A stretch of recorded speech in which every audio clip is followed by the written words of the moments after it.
Rasulullah Shallallahu Alaihi Wasallam mengatakan bahwasanya seseorang yang tertidur, maka orang tersebut sudah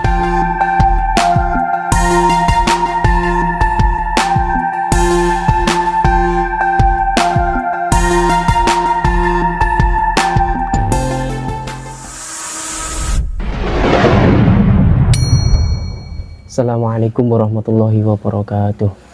Bismillah, alhamdulillah, wassalatu wassalamu ala rasulillah wa ala alihi wa sahbihi wa mawalah. La hawla wa la quwata illa billahil aliyil azim. Berjumpa lagi di channel kita Sinau Bareng. Pada kesempatan kali ini kita akan membahas tentang perkara apa saja yang membatalkan wudhu. Jadi kalau yang kemarin kita membahas tentang fardunya wudhu dan bagaimana syarat sahnya wudhu, termasuk juga tayamum, kali ini yang kita bahas adalah perkara-perkara yang membatalkan wudhu. Dan seperti biasa, sebelum kita mulai ngaji, kita akan mulai dulu dengan tawasul. Bismillahirrahmanirrahim. Ila hadratin Nabi Mustafa jannati sayyidina sallallahu alaihi wasallam wa alihi wa sahbihi wa alihi wa dhurriyyatihi wa sahabati ajma'in tabi'in tabi'in wa alamin alamin wal musannifil muhsin wa jamil malakatil mukramin khususan sayyidina syaikhul wa sayyidatina Abi Bakr wa Umar wa Utsman wa Ali bin Abi sultanul anbiya masyayikh wa dusari khususan ila masajidil wa sajadihi wa radiyallahu wa tasabba ilaihim syai'ulillahi lahumul fatihah. A'udzu billahi minasyaitonir rajim. Bismillahirrahmanirrahim. Alhamdulillahirabbil alamin arrahmanirrahim maliki yaumiddin. Iyyaka na'budu wa iyyaka nasta'in ihdinas siratal mustaqim siratal ladzina an'amta 'alaihim ghairil maghdubi 'alaihim waladdallin. Amin. Bismillahirrahmanirrahim. Bismillahirrahmanirrahim. Qala al-mu'allif rahimallahu ta'ala nafa'ana bihi wa bi 'ulumihi wa madana bi asrarihi wa 'ada 'alaina mamana barakati fid dharaini. Amin. Bismillahirrahmanirrahim. Bismillahirrahmanirrahim. Nawakidul wudu'i utawi piro-piro perkara kang batalake wudu. Jadi apa saja perkara-perkara yang membatalkan wudu? Al awal utai kang kawitan iku zawalul akli, yaiku ilange akal binaumin sebab turu. Ala hayati ghairi mumkinin ing ngatasé tingkah liyane wong kang netepaken enggon pelungguhane. Bismillahirrahmanirrahim. Bismillahirrahmanirrahim. Jadi yang pertama yang membatalkan wudhu adalah orang yang hilang akalnya disebabkan karena tidur. Jadi ketika ada orang yang sudah berwudhu kemudian dia sengaja atau tidak sengaja tertidur, maka di situ orangnya termasuk membatalkan wudhu. Nah, di sini dicatatkan bahwasanya tidur yang bagaimana. Jadi yang membatalkan wudhu itu tidur yang bagaimana? Apakah tidur dengan berbaring? Apakah tidur dengan posisi duduk? Nah, di sini dijelaskan zawalul akli binaumin ala hayati ghairi mumkinin maq'adahu. Jadi yang pertama adalah orang yang tidur yang tidak menetapkan pantatnya pada bumi. Nah, jadi termasuk orang yang tidur dengan berbaring, terlentang, tidur miring, itu termasuk orang tersebut wudunya sudah batal. Nah, ini. Jadi sudah jelas ghairi mumkinin maq'adahu minal ardi. Di orang tidur itu membatalkan wudhu ketika dia tidurnya itu pantatnya tidak menetap pada bumi. Nah, ketika orang tersebut tidurnya dengan cara duduk, maka bagaimana? Maka wudhunya masih sah, tidak batal. Nah, seperti contoh orang yang semisal kita sedang sholat Jum'ah. Nah, sedang kita sholat Jum'ah, sebelum kita sholat Jum'ah itu kan kita sedang mendengarkan khutbah. Nah, sembari kita mendengarkan khutbah, biasanya kita itu suka tertidur. Nah, orang yang tidurnya dengan posisi duduk itu wudunya tidak batal. Dan ketika dia mendengarkan khutbah kok dia tidurnya dengan cara berbaring, nah di situ maka dia wudunya sudah batal. Maka apa yang dia lakukan? Liqaulihi sallallahu alaihi wasallam, di sini Rasulullah sallallahu alaihi wasallam pernah bersabda bahwasanya ketika seorang manusia kedua matanya itu tertidur, maka sama halnya seperti orang tersebut itu memutuskan tali antara dubur-duburnya manusia. Jadi istilahnya mata itu adalah sebagai sensor. Nah, kalau mata kita terbuka, maka segala perbuatan apa yang kita buat, entah dari ujung kepala sampai ujung kaki, ketika mata kita terbuka maka akan terkontrol. Tapi ketika mata kita tertutup bagaimana? Maka posisi semua yang kita lakukan tidak akan terkontrol. Makanya di sini diibaratkan seperti halnya ada sebuah tali. Makanya ketika seseorang sudah tidur, maka tali antara saraf-sarafnya itu sudah terputus. Jadi istilahnya tidak bisa mengontrol dirinya. Hanya di sini lalu Rasulullah Shallallahu Alaihi Wasallam bersabda bagaimana lagi? Faman nama faliyatawaddo. Maka ketika seseorang tersebut itu tidur, faman mongko utawi sapane wong iku nama turu sapa man faliyatawaddo mongko becik wudu sapa man. Jadi ketika orang tersebut kok tidurnya dengan tidak menetapkan pantatnya pada bumi, maka wajib orang tersebut harus melakukan wudhu lagi, karena sudah pasti wudhunya itu batal. Kalau wudhunya batal ya harus wudhu lagi. Nah, kalau tidak wudhu lagi bagaimana? Maka ketika dia melakukan sholat, maka sholatnya tidak sah. Kemudian yang kedua, asaniatu utai kang kaping pindho iku zawalul akli, ilange akol, bimarodin sebab loro, au jununin utawa edan, au ihmain utawa ayan. Kemudian yang kedua, hilangnya akal manusia disebabkan karena sakit, bimarodin, au jununin, atau orang tersebut mempunyai penyakit gila. Nah, terus au ihmain utawa ayan.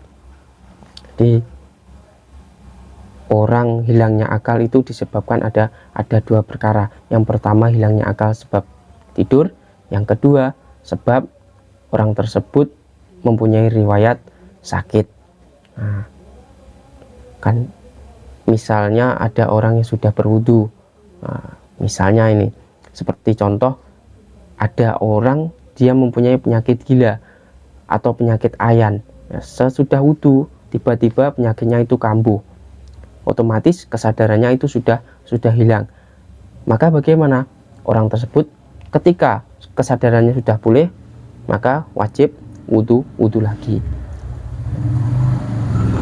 Kemudian yang nomor 3, as-salisu utai kang kaping telu iku khuruju syai'in, metune suwiji-wiji minas sabilaini saking dalan loro, yaiku kubul lan dubur. Jadi yang membatalkan wudhu yang nomor 3 adalah keluarnya sesuatu dari dua jalan, di kubul dan dubur, jalan depan dan jalan belakang. Jadi seseorang ketika dia qadha'il hajat, entah dia itu buang air kecil atau buang air besar, itu wudhunya sudah batal. Nah, setelah ia selesai qadha'il hajat, maka orang tersebut wajib melakukan wudhu lagi. Liqaulihi ta'ala, krana dawuh Allah Ta'ala, auja'a utawa teka sapa ahadun wong suwiji mingkum kang setengah saking salah siji sira kabeh minal ghaiti saking qadha'il hajat utawa saking WC.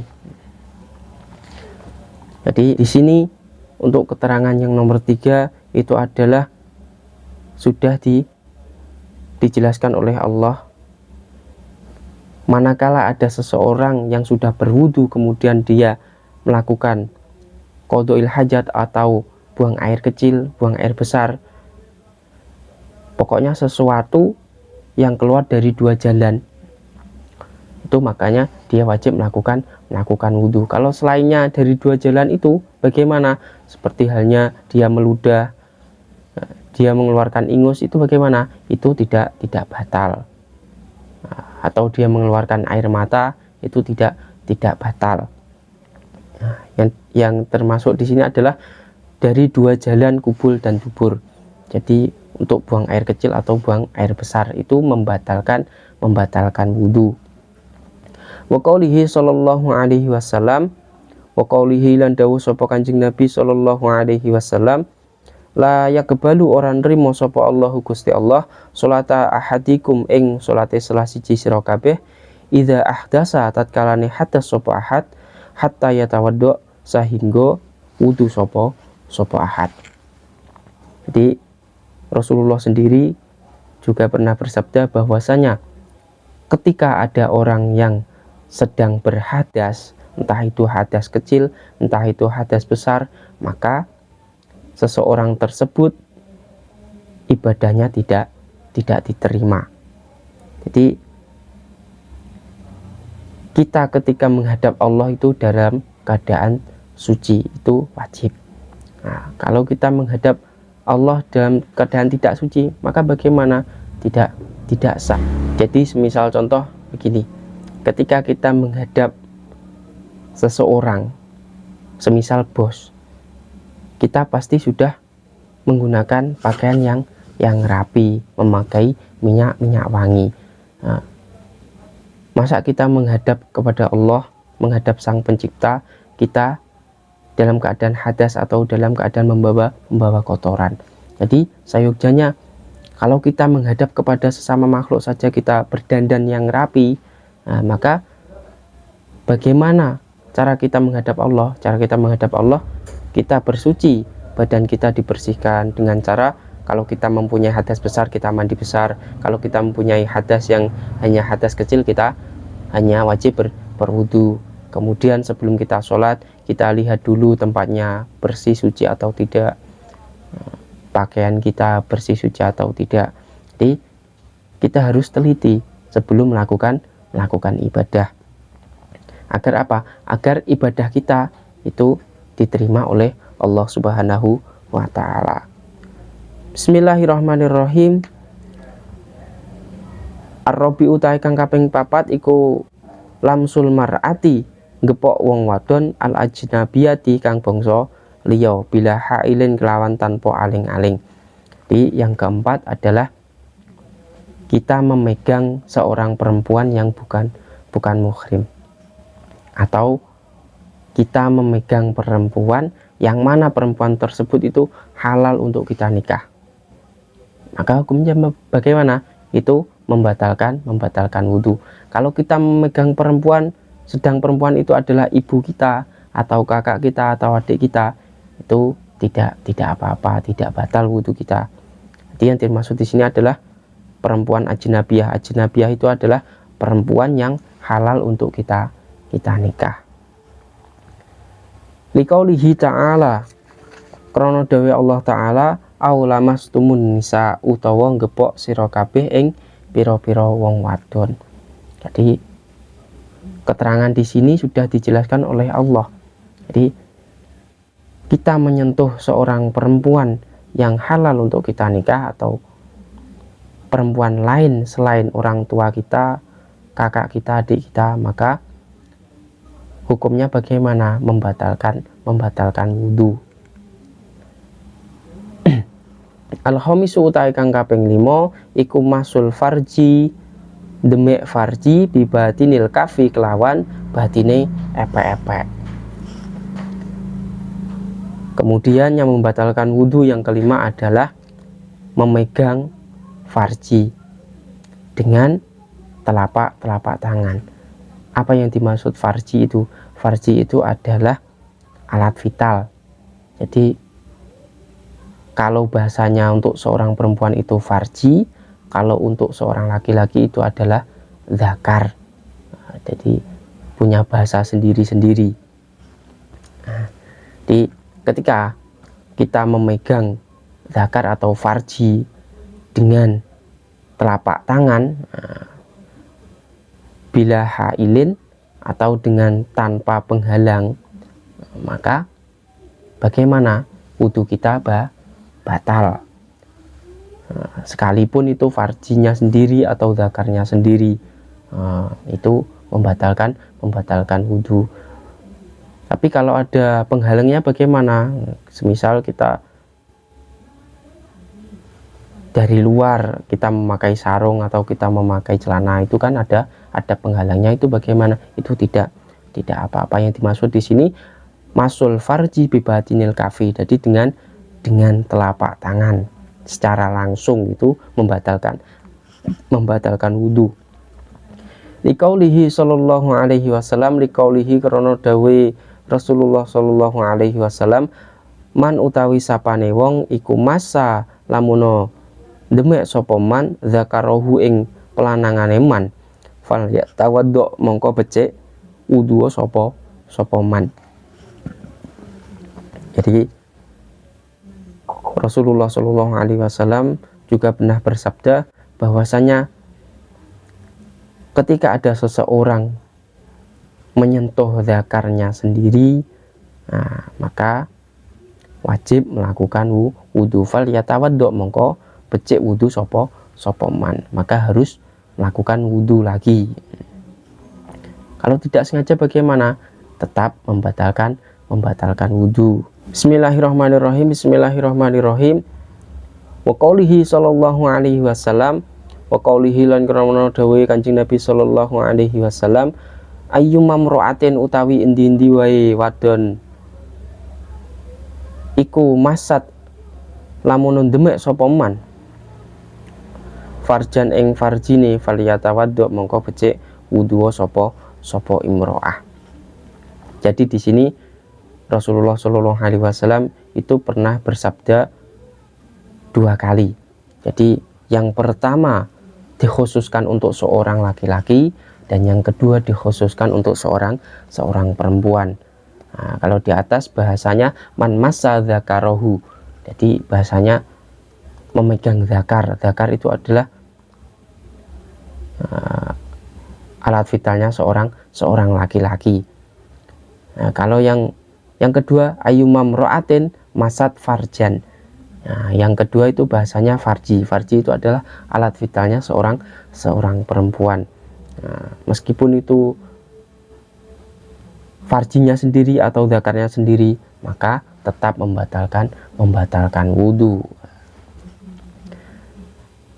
Nah, cukup sampai di sini untuk pembahasan kali ini.